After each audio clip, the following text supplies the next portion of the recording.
কি রে বন্ধু, কি করছিস? কিছু না রে, রিল স্ক্রোল করছিলাম। হ্যাঁ, ঘরে বসে বসে খাও আর ফোন দেখো। এটাতেও তোমার প্রবলেম? প্রবলেম কিছুই না।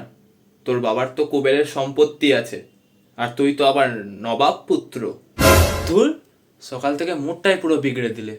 আর তুই যে 20 বছর ধরে আমার ব্যাংকের অ্যাকাউন্টটা খালি করে বিগড়াচ্ছিস, আমি কি কিছু বললাম? হাসিস না তুই, তুইও কোনো মহান কাজ করিস না। তুইও বাবার হোটেলেই খাস আর থাকিস, কিন্তু ছাড়, বাদ দে। বল, কি করতে এসেছিলিস? বেশ বেশ, তোরা গল্প কর, আমি একটু ওই ঘরে যাই। তো পুজো তো চলেই এলো, কি প্ল্যান করলি? কোথায় কোথায় যাব আমরা? কি রে, বল।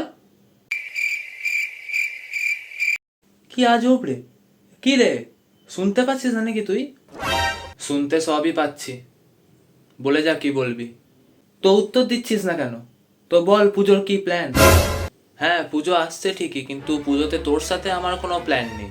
কেন রে, আমি আবার কি করলাম? নাকি অন্য মেয়েদের সঙ্গে আলাদা করে প্ল্যান করে নিয়েছিস?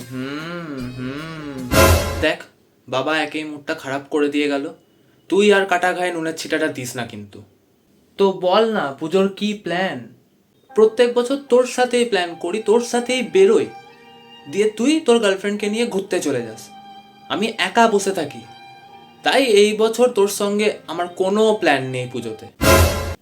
এভাবেও বলিস না, খারাপ লাগে তো আমারও। সত্যি কথা সবসময় তেঁতোই হয় রে। তো পুজোতে তোর কোনো প্ল্যানই নেই? হ্যাঁ, প্ল্যান আছে। সপ্তমীতে বিপি, অষ্টমীতে আইবি, নবমীতে বাংলা, দশমীতে বমি করে বাড়ি। পুজো সর্টেড আমার। কার বিপি বেড়েছে? আরে, এর বাবার বিপি বেড়েছে, ওটাই বলছিল আর কি আমাকে। ও আচ্ছা আচ্ছা, তো বাবা কেমন আছে এখন? না কাকু, বাবা তো ভালোই আছে, বিন্দাস ঘুরে বেড়াচ্ছে। ও বললো যে বিপি বেড়েছে তোর বাবার। না কাকু, বিপি বাড়েনি। আকাশ বলছিল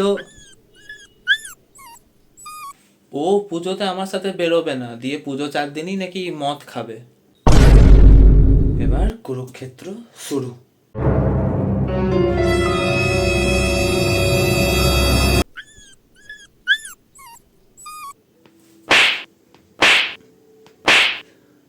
আমার টাকা দিয়ে এসব করছিস এতদিন ধরে?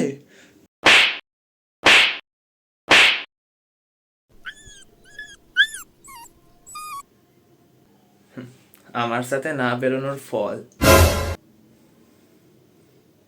আবার আমাকে চোখ দেখাচ্ছিস তুই? এ না না, তোমাকে দেখাইনি, তোমাকে দেখাইনি।